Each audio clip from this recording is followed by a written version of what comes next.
Hello, everybody. This is Miss Woods, and I'm going to be going over our last and final slide of the ratio recipe project. So this is the bonus slide.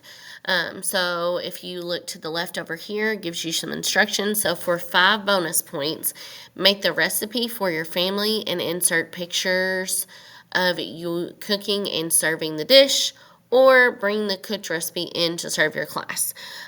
So for making the recipe at home, the main thing is that we want to actually see you in the pictures. So cooking it or handing it to your family, we want to avoid seeing just the picture of the recipe because we know how easy it is to grab a picture off of Google Image, which we know none of you would do.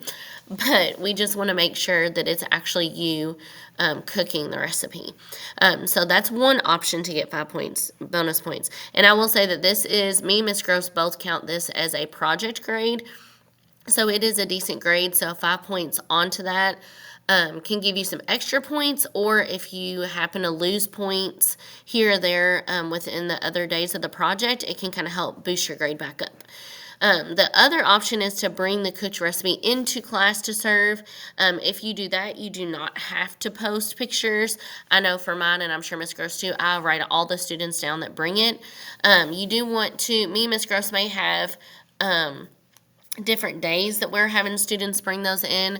So we will probably talk about that in our own individual classes.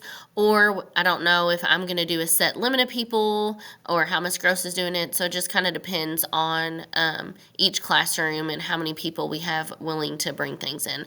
So just make sure to double check with us.